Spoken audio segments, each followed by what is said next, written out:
Okay, this is going to be part 7 on the Deadly Training Materials series. Okay, this is just a screen print from Wikipedia here from Michael Sabia.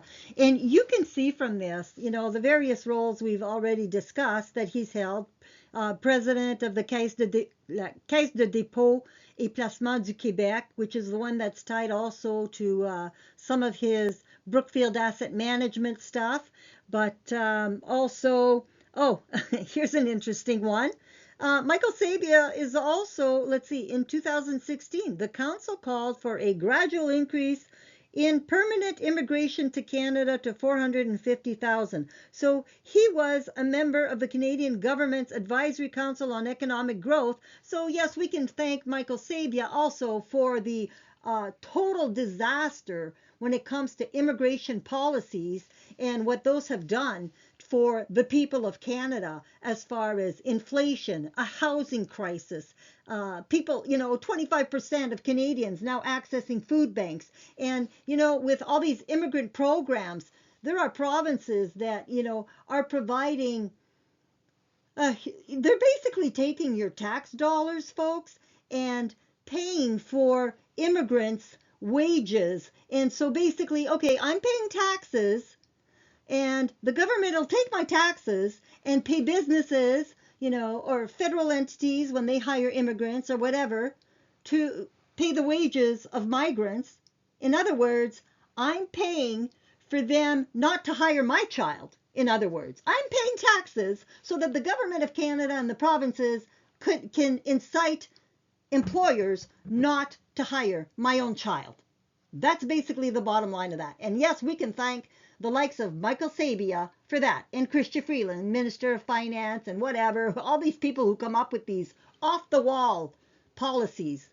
And then this shows also that Sabia was Deputy Minister of the Department of Finance since December 2020. And Freeland was, in the she was Minister of Finance until 2024, when basically the Trudeau government fell. So, again, why do we have the likes of Michael Sabia as clerk of the Privy Council? All of these people, in my opinion, are totally in bed with one another as far as trying to cover one another. They're very much World Economic Forum policies to destroy Canada. And we're going to pretend that we're doing something to try and fix all these issues when in the background we're all hugely tied to the World Economic Forum, which would like to see the economies of the government of the world fail in order to move to a one world government, one world currency, whatever. When they're tied to that, and Chrystia Freeland used to be on the board of the World Economic Forum, Prime Minister Carney, also hugely tied to the World Economic Forum. So you're not going to tell me that these people aren't working their true agendas. And Mark Carney also was a governor for the Bank of England. And let's face it, England, Prince Charles is also way at the top in the World Economic Forum. There are some who say that Klaus Schwab reported to Prince Charles when it comes to the World Economic Forum. There's discussions of that online too. So, these people are all part of the same green energy. Let's siphon all the taxpayer money into all these bogus programs that will devastate world economies so that we can then move our agenda of the World Economic Forum forward. So, Canadians, you need to wake up as to whom is running the country, because it is not what you think. Folks, as we discuss these issues of overhauling the Railway Employee Qualification Standards regulation for frontline rail workers, and whether or not people like Chrystia Freeland should even be part of that, one of the the whole issue of Michael Sabia potentially being part of that, as he is now clerk of the Privy Council, and the Transportation Safety Board reports into the Privy Council directly to the president of the Privy Council. But anyway, one of the fastest ways to cut costs is by cutting anything related to personnel. And that would include training programs. And that would explain why in 1995, when Sabia, who is the new clerk of the Privy Council, was at CN Rail, conductor training programs went from a 2-year program when CN Rail was a Crown Corporation of the Government of Canada to one of just a few months. And again, Sabia was there at CN Rail from 1993 to 1999. So 1993 to 95 was prior to CN going public on the stock markets. So if a 2-year program was previously required as a Crown Corporation, why not as a publicly traded company too, right? Explain that to us, Mr. Sabia. Why was it that 2 years was required when you were, an employee of the Government of Canada, but as soon as CN became publicly traded, no, we're going to make that just a program of 17 to 20 weeks, right? You weren't concerned about public safety? You weren't concerned about frontline rail worker safety when you became part of CN as a publicly traded company? How do you justify saying it's okay and it was necessary to have 2 years when it was a Crown Corporation, but then it's okay to have just maybe 17 weeks when it's publicly traded? And perhaps again, if you look at the bottom screen here, the bottom snippet, again, Sabia's supervisor when he was at CN Rail, when CN was a Crown Corporation, was the clerk of the Privy Council, Paul Tellier, who left to assume the presidency of the Crown Corporation CN Rail when it became a publicly traded company. Paul Tellier, I believe, was the first CEO of CN Rail. Before that, he was clerk of the Privy Council at the Government of Canada, the job that Sabia now has. So if you look here, this is from Executives in the News. And on that blog, it stated here that Sabia had a number of executive positions at CN Rail during the 1990s, such as Vice President, Corporate Development, and Executive Vice President and Chief Financial Officer. So at that level, you would be involved in cost cutting and where are we going to cut, what's going to be the direction of the corporation as we move forward, corporate development and, Executive Vice President. You would have been involved in some of these decisions pertaining to cost cuttings, especially as Chief Financial Officer. So, a CFO is definitely in charge of cost cutting, but all would be positions concerned with maximizing shareholder wealth, especially for a fairly newly created publicly traded corporation. So again, when you look at all these people, the new clerk of the Privy Council, Sabia, Prime Minister Mark Carney, and former Deputy Prime Minister and Minister of Finance, and now Minister of Transportation, Freeland, I don't think any of these people should have anything to do with the overhaul of the Railway Employee Qualification Standards Regulation. Mark Carney was an economic advisor to Trudeau. I have a hard time believing he would not have known of all these potential liabilities for the Government of Canada.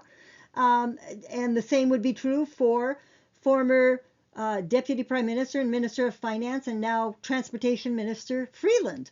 And, Michael Sabia has all of his conflicts of interest dating back to his days actually at CN Rail. So, in my opinion, all these people need to recuse themselves. They should not be part of this overhaul of a key regulation in the rail industry when they have such massive conflicts of interest. So if you look at the role of the key responsibilities of the clerk of the Privy Council, which would be Sabia's position now, the guy who's got these massive conflicts of interest because of his previous roles at CN Rail, well, it appears the clerk of the Privy Council reports directly to the Prime Minister. If you look here, this position encompasses 3 interrelated roles. The Prime Minister's Deputy Minister.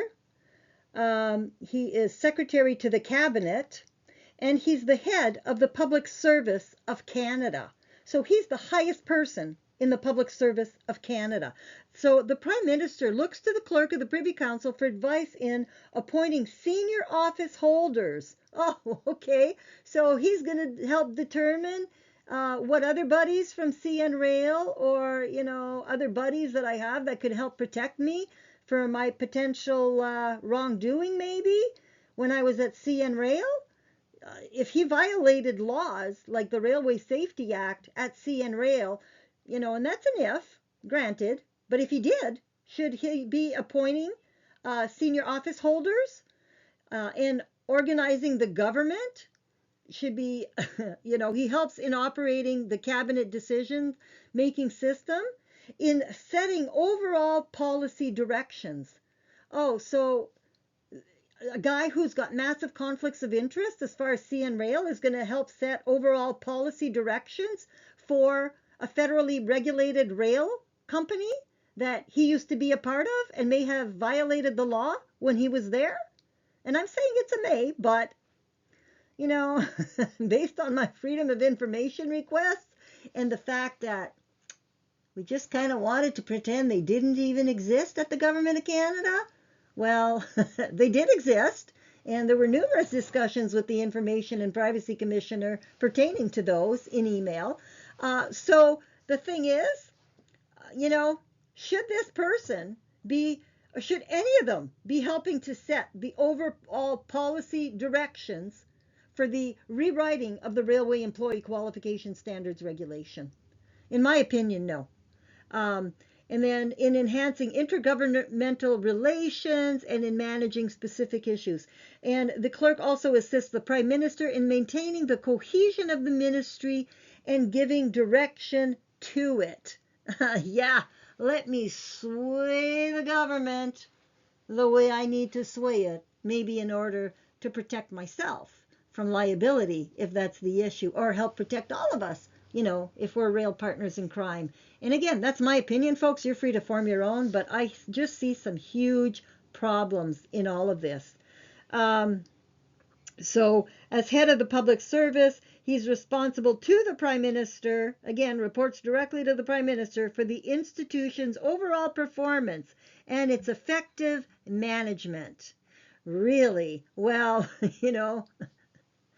clearly Transport Canada has not been effective. And Transport Canada, that minister is also part of the Privy Council. You've got all these key ministries that are part of the Privy Council. So Chrystia Freeland would be part of the Privy Council. So tell us about your overall performance and effective management at Transport Canada, not just under Chrystia Freeland, but under all the previous ministers of transportation, dating back to at least, 1995 would be what I would say. Yeah, they've been real effective. Again, form your own opinion, folks, but that's mine. Folks, throughout these materials, one of the things and one of the themes that I've definitely tried to show taxpayers and frontline rail workers has to do with the whole issue of deception and being able to read the way things are worded, to look at the brainwashing and how you're being deceived or lied to, and what the implications are of how things are worded. So here's, you just gotta love the internet because you can find gems like this online. And so again, the Transportation Safety Board reports directly to the President of the Privy Council. Today, that is a man by the name of Dominique Leblanc, who's very key in discussions pertaining to trade with Donald Trump's administration right now. And there's a few words I'll tell you on that as this video keeps going. But here's a couple of gems I did want to show. When I did a search on the Privy Council, on the Transportation Safety Board and who it reports to, because I wanted just a snippet to be able to show that to people, that the Transportation Safety Board here, it says, and if you look at the website that comes up, it is the Transportation Safety Board for Canada, but it says here, it currently reports to the Parliament through the President of the King's Privy Council of Canada. So yes, the Transportation Safety Board reports directly into the Privy Council. Huge issue. Then, it says, um, this is the one that's just too golden to me, because what they're telling you, yes, it's accurate, but it's what they're not telling you, which is the deception, in my opinion. It says here, presentation to the President of the Queen's Privy Council. This was older. It was when the Queen was still alive that this had been posted. It says, the Transportation Safety Board's final reports and safety communications are not subject to external revision or approval.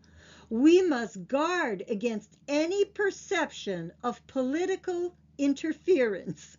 Now, that's hilarious to me, because yeah, maybe the final report didn't go to CN Rail, but per information that we saw in the brainwashing videos, uh, absolutely, then CEO of CN Rail, Claude Mongeau, had to give his input on the draft report pertaining to the death of conductor trainee Jason Clooney, in the interest of, accuracy and advancing rail safety issues, as we saw previously. So yeah, maybe the final report didn't get submitted to CN Rail, but we know the draft version most definitely did, and that allowed them to provide, their input.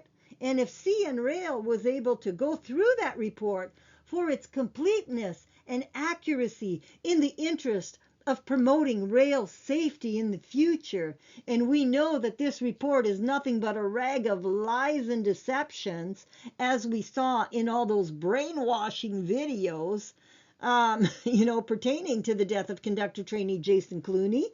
Well, I just find this to be an absolutely special little gem found online in order to guard against any perception of political interference.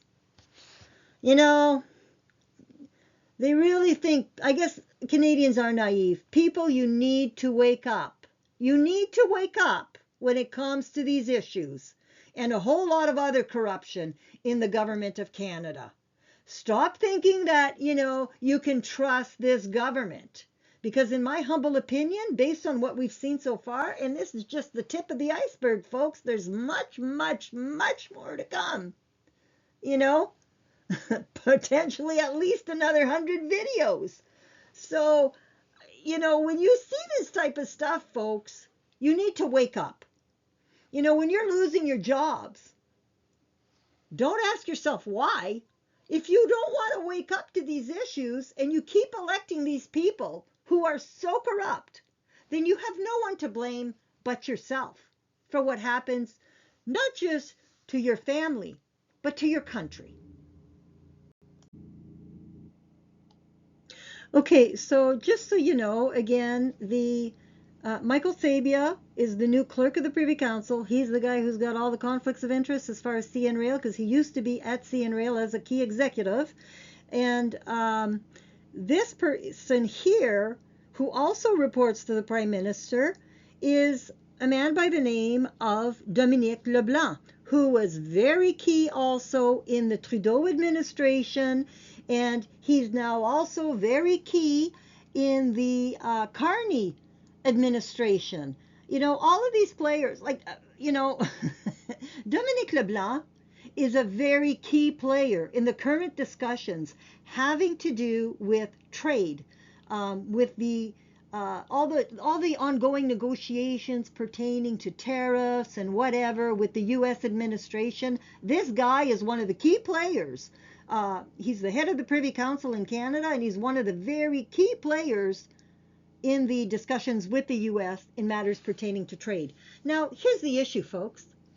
You've got all these people, and again, he was key in the Trudeau administration, but you've got all these players who are part of the Carney administration, who were part of the Trudeau administration, and that's one of the complaints that people in Canada have, especially the ones who are more conservative, is that most of Carney's cabinet, a whole lot of it, are the old players from the Trudeau administration. And Carney himself was part of the Trudeau administration. He was a key economic advisor. I think earlier I said he was a deputy finance minister. He was not the deputy finance minister. That was Chrystia Freeland. Mark Carney was an economic advisor to Justin Trudeau.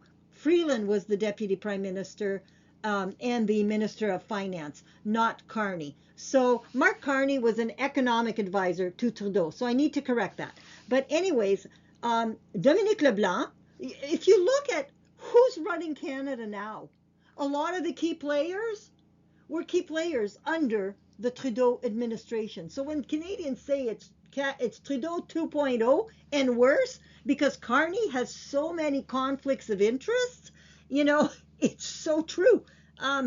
Carney will probably be even worse than Trudeau for Canada. And to the folks that don't believe that, I'm sorry, but you know what? You need to wake up. You really need to wake up because these people are not without skeletons. You know, he was there advising Trudeau as an economic advisor. Well, then you're not going to tell me that he didn't know about the rail scandal, which has a lot of financial fraud tied to it, and that he wouldn't have known of this other massive scandal impacting U.S. national security. I don't believe it. I do not believe that Carney would not have known of these issues, especially because he was also the governor of the Bank of Canada under the Harper administration, which was when this other scandal that impacts U.S. national security first surfaced. So I do not believe that Carney would not have known. That's my personal opinion. But it is one that, you know, I just can't see that such a key player would not have known of some of these other issues that have been in the background for so long and hidden from taxpayers for so long. And I'll tell you something. Yeah, I gave the government of Canada years to address this one other scandal. And I knew it would be one that would take years to address. But they just wanted to sweep it all under the carpet. And there's only so long that I'm going to wait for you to address it. And quite frankly, I don't trust any of them to address it in the government of Canada. And that's why that scandal was also given to the US. And I only, quite frankly, trust the Trump administration to address that one. It is so massive. So, you know, and you have to tell yourself, folks, you have to ask yourself, okay, well, geez, the Trudeau administration and much of the Carney administration, and I suspect including Carney himself, that's my opinion, but much of the Carney administration has been hiding at least 3 massive scandals that impact U.S. national security from the taxpayers of Canada. Okay, so if you're negotiating with the U.S. and with the Trump administration, do you think that maybe Donald Trump and his administration had a reason to be upset with the government of Canada? And maybe there's a reason they're really playing hardball? Do you think? If you have 3 things that impacted U.S. national security and Trudeau tried to sweep them all under the carpet rather than dealing with the U.S. to address these issues, some of them going back to the Obama years? You know, when you say that, oh, the U.S. is violating NAFTA provisions, who maybe violated them first? You don't think that there were provisions in the first NAFTA agreement that if, you know, huge issues came up that the two countries would have had to work together to address those issues? I'm sure there were some kind of provisions like that in there. So as people are losing their jobs in Canada because Trump has them by the throat, literally, with what he has. I gave them years to address these issues, folks. And they refuse to address them. I can't just turn a blind eye to it all and just say it's okay to sweep it all under the carpet. It is not okay.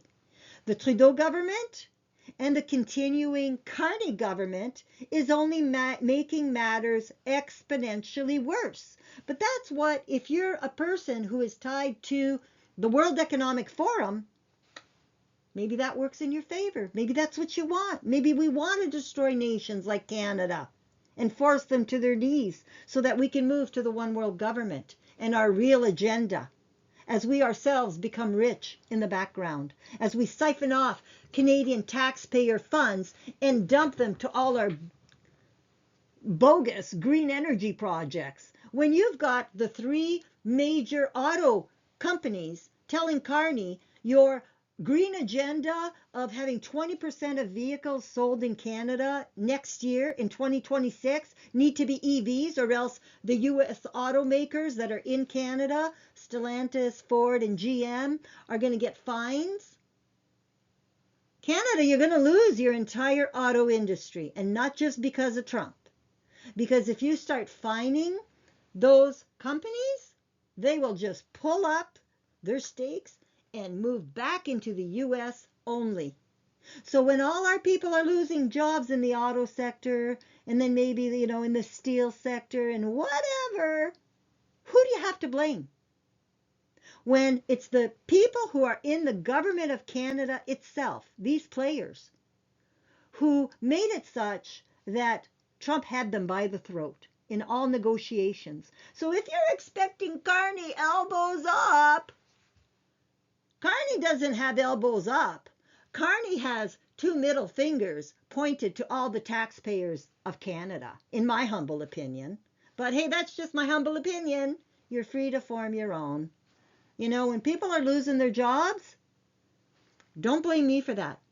Look to your government. I literally, in the one scandal, that one surfaced in 2009. 2009. It is now 2025. I gave them enough time. It's a massive scandal. I gave them enough time. When I saw that Trump was getting back into office, that was the opportunity to get these issues addressed. Not just the Hydro-Québec issue. If you take down the hydro grids in Canada, folks, because Canada was so negligent at Hydro-Québec, in my humble opinion, if you take down the Canadian hydro grids, you're going to take down the U.S. hydro grids. Do you think that the U.S. is going to risk that? That's a national security issue. So, Government of Canada, you didn't want to do anything about it? I will put the pressure on via the U.S. Because I may be born in Canada, but I'm a naturalized U.S. citizen. And I care enough about the people of the U.S. The U.S. has been very good to many, many a Canadian. Ask yourself, why is it that so many politicians, so many business people from Canada end up going to the States and they stay there? They don't come back to Canada. Canada had better wake up, because it's going to be facing a depression when the U.S. economy is going to skyrocket. And people who vote corrupt politicians in, politicians who have allowed the U.S. to have them by the throat, it's not elbows up. There's a lot of kissing going on by Carney and the likes, because they have no choice, because Trump has so much against them. And again, folks, how much corruption are you willing to put up with? How much? You need to ask yourself that. Because this country is going to be facing a depression if this keeps going. If Canada doesn't play ball and say to the U.S., okay, we need to really work together, we need to make the changes we're going to make both economies skyrocket. And you know what? With Carney trying to, sell Canada to China, and that is being seen over and over again, and same with, Premier Eby out in British Columbia, that you're awarding massive contracts for ferries worth $1 billion to China instead of having those ferries built in Canada or in the U.S. Go ahead and cozy up to China and see how much better Canada is off. You folks have no idea as to what can be coming down the pipeline for Canada. And you need to wake up. It's time to wake up, Canada.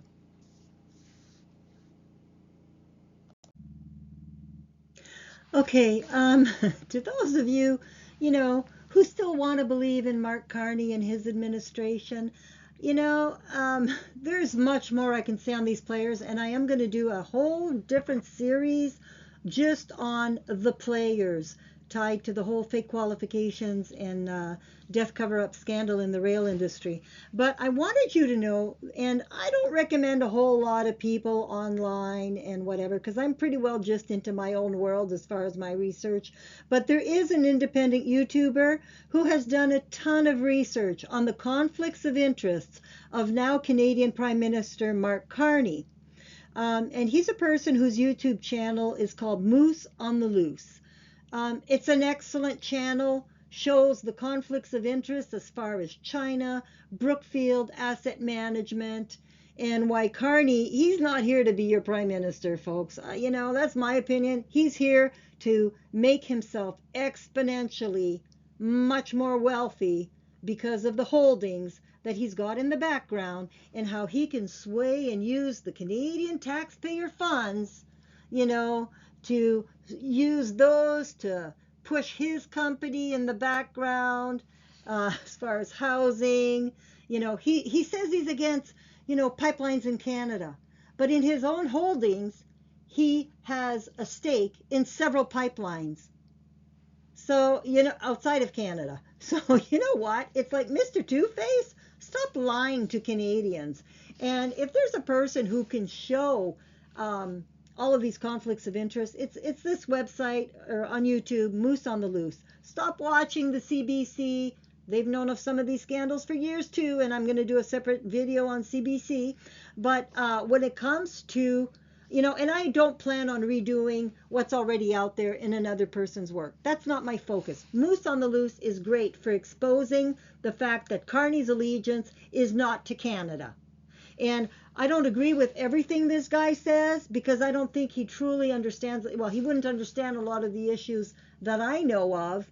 And he certainly wouldn't understand the issues as far as the Trump administration that I know of. And also, he's wondering if, Trump was part of the Epstein, group of nasty people. If Trump was part of the Epstein inner circle, that would have been released by the Democrats a long time ago when they were trying to get rid of Trump. I don't believe that for one second. So, they tried to set up Trump so many ways. I just don't believe that. So, anyways, there are things that I know that Moose on the Loose doesn't know about Carney or some of the other players or some of the issues, because this guy doesn't know all of my issues, the 3 scandals that I'm aware of. The Hydro-Québec scandal, the CN Rail scandal, or rail fake qualifications and death cover-ups, and this other much, much bigger scandal. So, but he does do a fantastic job at putting a lot of pieces in place for Canadians. When it comes to Canadian issues, I would recommend that you watch this guy. Do some of your own research too, but he does definitely put a lot of pieces in place for Canadians. But when he's saying that Carney is selling out to Canada, or selling Canada out to China and America, well, again, you know what? Yeah, he's definitely selling out to China. But as far as selling out to America, folks, Canada did that to itself. Your leaders did that to Canadian taxpayers. If Trump has them by the throat, these issues date back years, well before Trump even got into office in 2016. The one scandal surfaced in 2009, and that's the uglier one. So don't blame, it's not all blame Trump for everything. It just isn't. You need to wake up, Canada, before it's too late.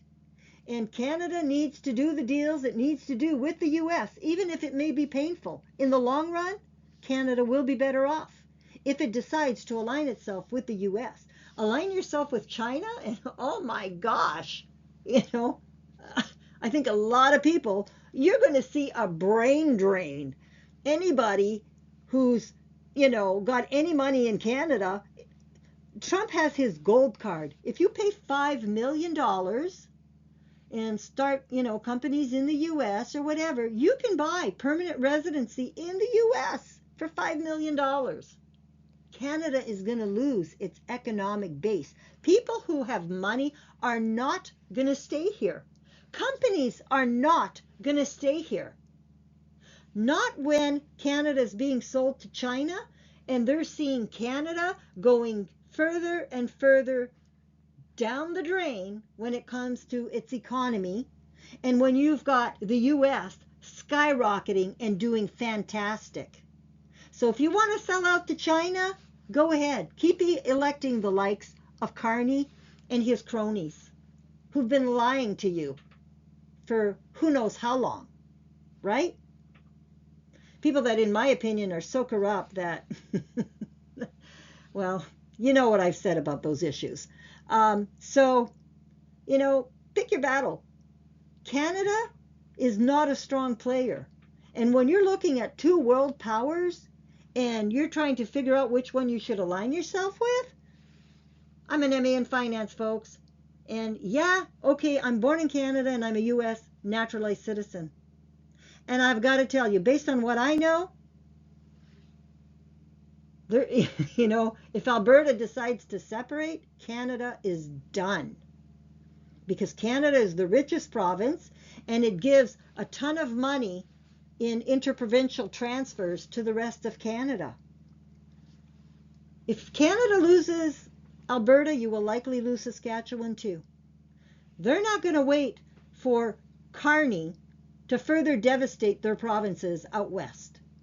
Now, if you people want to be naive and keep selling out to China or to the likes of Mark Carney, who has such massive conflicts of interest, go for it. But then you will have nobody to blame but yourself when Canada keeps losing its jobs, has all this inflation, the housing crisis that keeps going, and on and on and on. You think 25% of people going to food banks is bad?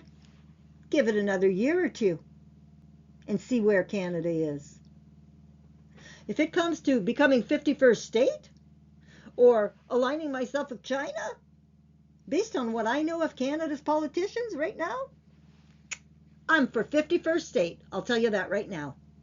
Because this country would be better run by the Trump administration than it would be by the Canadian government and the corrupt administration and corrupt politicians that are running this country.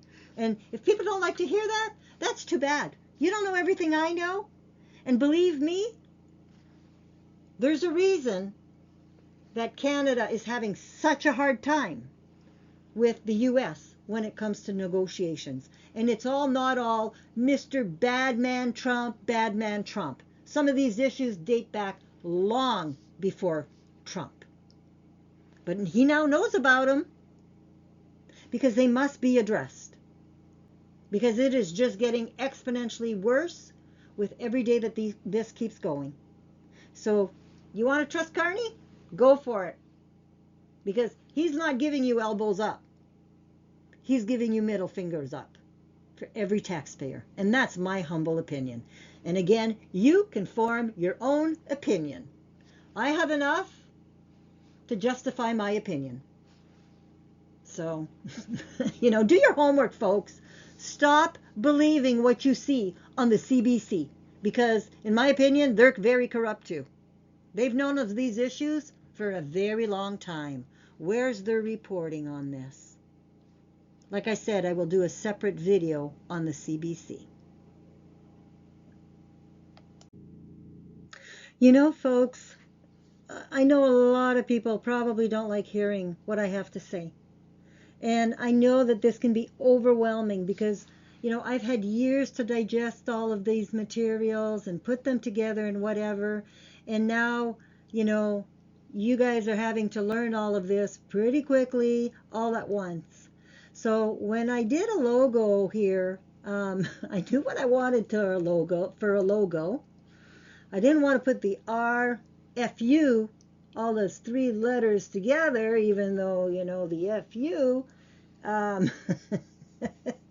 could certainly apply, for the rail industry and for regulators. But so when I came up with this logo for Rail Families United, I wanted the U to be on the outside, as if it was sheltering rail families. And there's a reason I put down Rail Families United with the subtitle, Strong Ties Through Hard Truths. You're learning some of those hard truths now, folks. And when I say they're hard truths, they are definitely hard truths.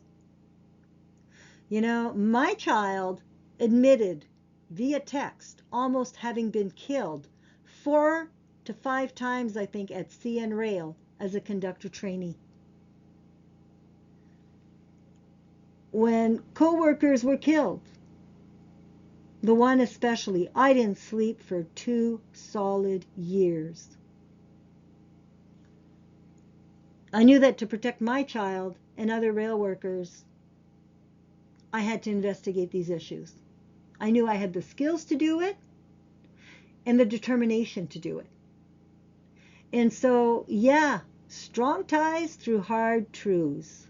You know, the government's not going to address these issues, folks. They're busy trying to protect themselves, their interests, their money, their careers, their power.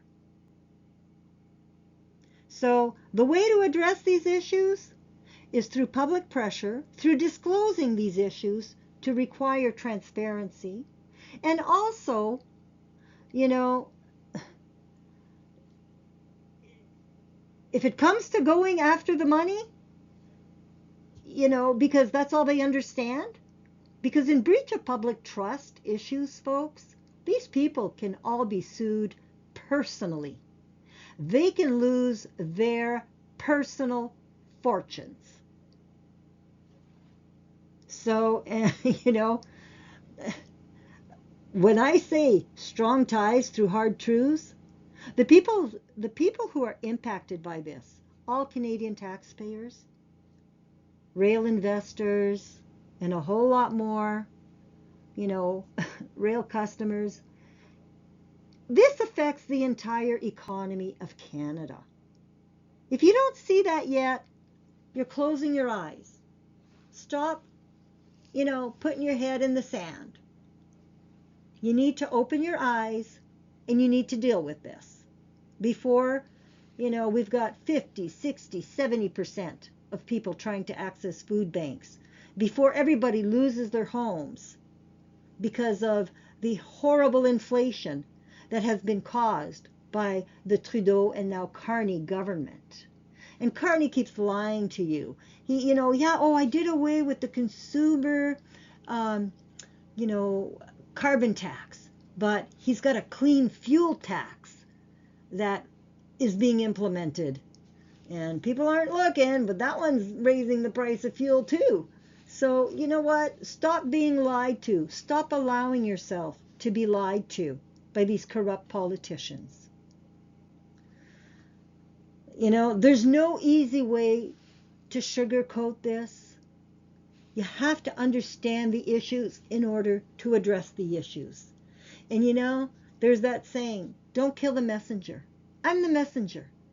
My family's been dealing with some of this for over 15 years now. I'm a messenger. So these are not my issues. These are issues of the corrupt government of Canada. And I tried over and over and over to find a person who was honest in the government of Canada. Have you seen one of them discuss any of these issues in the press? Oh no, because we were rail partners in crime and we have to protect the government of Canada. It's more important to them to protect the corrupt government of Canada and its corrupt institutions than to overhaul them and make it a government by the people for the people. They are your elected representatives. They're not gods, they're not kings and queens, and even if we had King Charles, we're supposed to be an independent nation. You know? So I have no pity now for any of them. I just don't. And it's time for it to end as far as all this corruption. It's time for Canada to undergo a massive overhaul, just like what's happening in the US, as far as Doge and whatever, looking for the corruption and weeding it out. It's time for Canada to have its house cleaning too. And I don't care what color they wear, whether or not you're, a conservative, a liberal, an NDP, a green. I don't care what color you wear. If you're corrupt, you don't belong in government. You need to get the heck out. So, again, strong ties through hard truths. There's a reason that that is on this logo. So, when it comes to deadly training materials, all of this ties into it. I cannot see having the likes of Mark Carney or Michael Sabia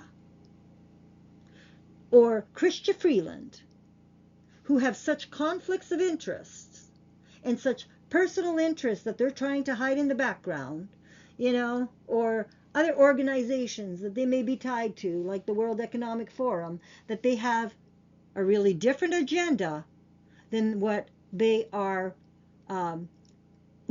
showing as their key agenda in front of taxpayers. A lot of these people have been lying to you for a very long time. It is time to wake up, Canada. Thank your rail carriers for being the ones who've had to exist in such a deadly environment. They are the ones who move your economy, not the Chrystia Freelands of the world, not the Mark Carneys of the world, your frontline rail workers, your frontline truckers. If Transport Canada has been so corrupt in matters pertaining to the rail industry, you don't think they might be hiding some deaths in matters pertaining to the trucking industry?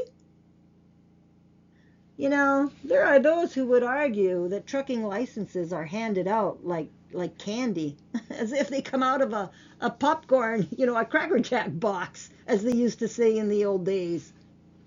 There's a lot of issues with proper qualifications in the trucking industry too.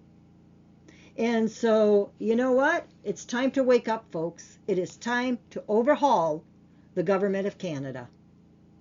So, I'm sorry for the hard truths, but you cannot properly address the issues unless you understand the issues. And that's what I'm here for. It's to help you understand the issues.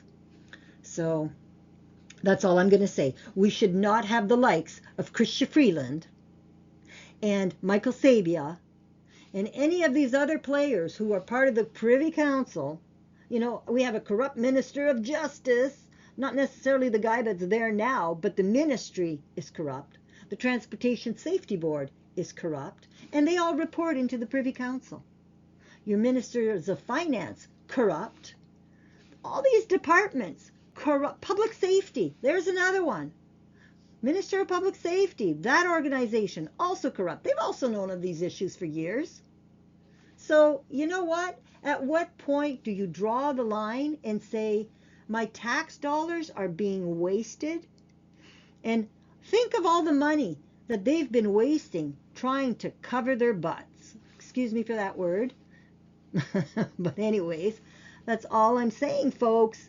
You need to seriously consider the issues and what needs to be done in order to make things better. It's not going to be hiding your head in the sand and thinking everything's going to work out.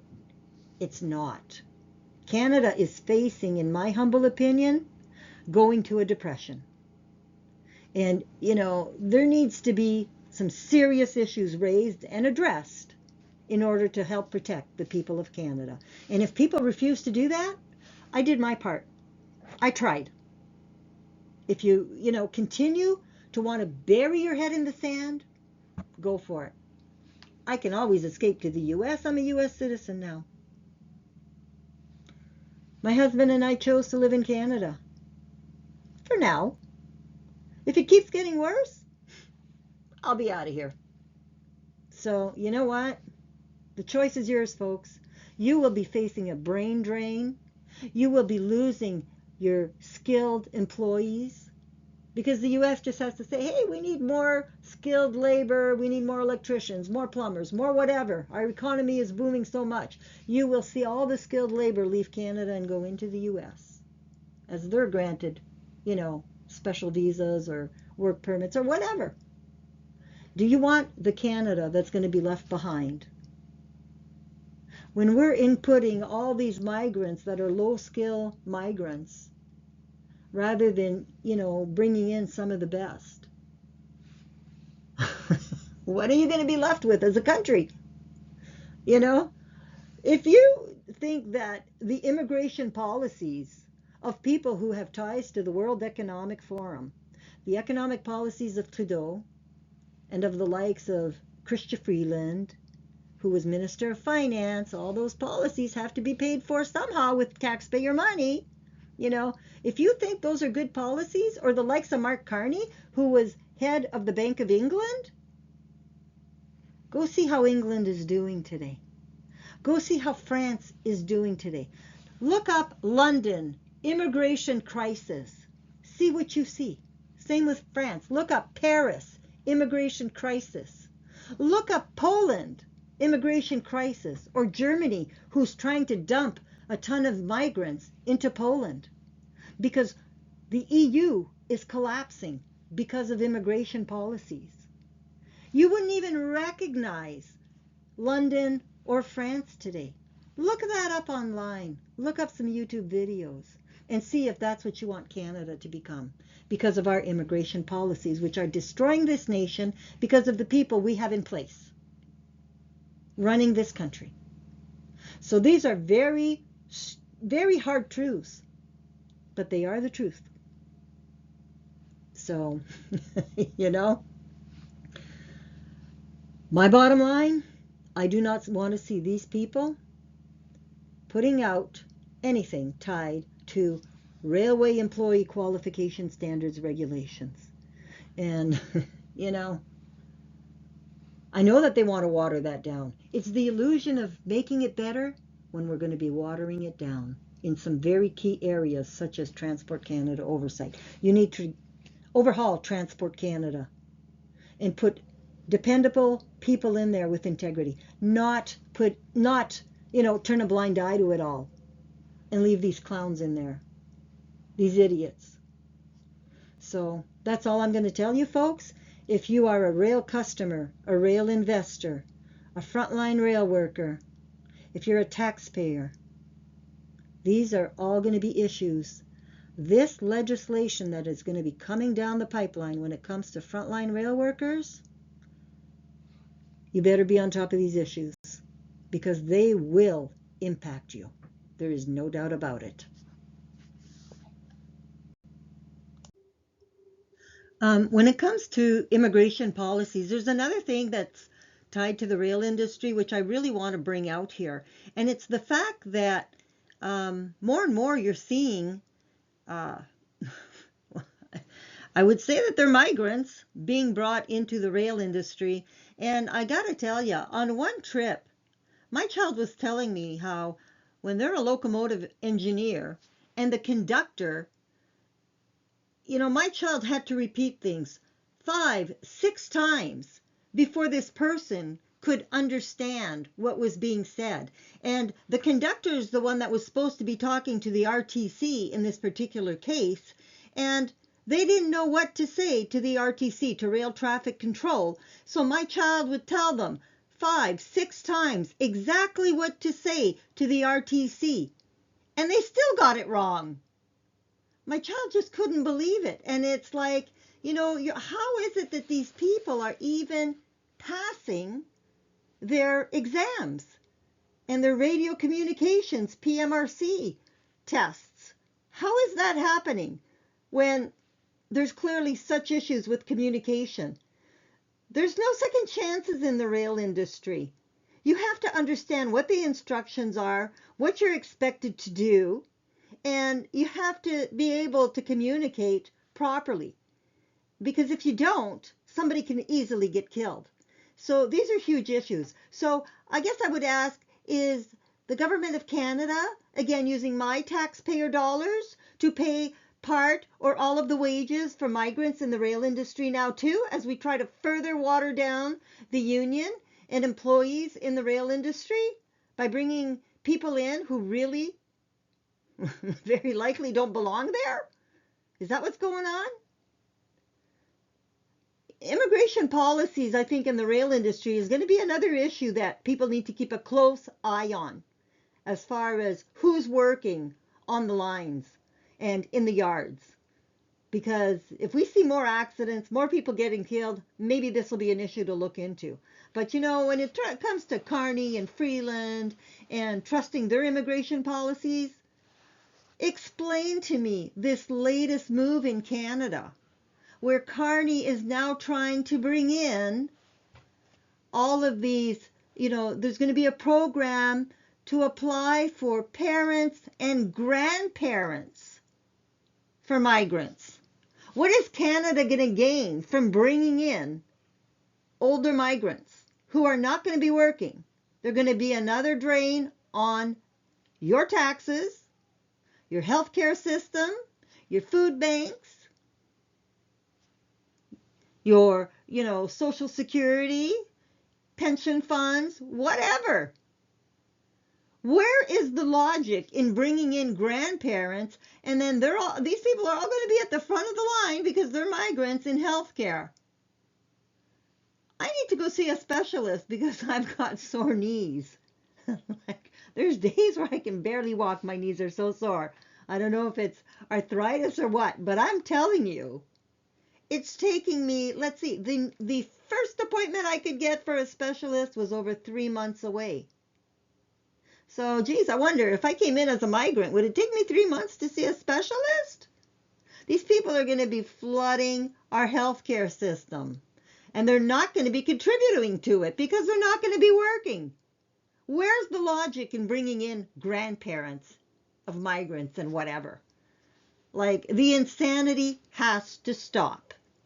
So when you're wondering what's going on in this nation, where is the logic of policies like that? Well, the only logic I could see is because we've got people who really have allegiance not to Canada, but to the World Economic Forum. And because if you're trying to destroy a country, that would be a great way to do it. Let's have another drain, another economic drain on Canada. Right? So ask yourselves the really hard questions in all of these issues. Okay, this is where I'm going to end part 8. And this concludes actually the Deadly Training Materials series. So like, share, subscribe. And again, if you can help support my work, go to my website, railfamiliesunited.com. There's a donate tab there where you can donate either to my work, a GoFundMe, or you can donate to the parents of conductor trainee Jason Clooney. Or if you can't help financially, there's always something you can do. There's a form there that you can print, this one pager. It looks like business cards. You can print it off any computer. So print these, cut them out, and hand them out to everybody that you see so that they know to become aware of these issues. Because, folks, this impacts all of us, not just frontline rail workers, rail investors, rail customers, and rail customers, that touches at least 90% of the retail sector. Pretty well all businesses, most of them use rail. So it impacts all of us, folks. As taxpayers, you're definitely impacted by all these issues, especially when you've got a government that can be facing so many liabilities, and a government that is lying to taxpayers when it comes to what's going on in negotiations with the U.S. and why the U.S. seems to so have Canada by the throat. There's a reason, folks. It's not just the rail scandals. There's other stuff your politicians have been hiding. So that's all I'm going to say on that. But I will see you in the next series, and we will continue with these very hard truths.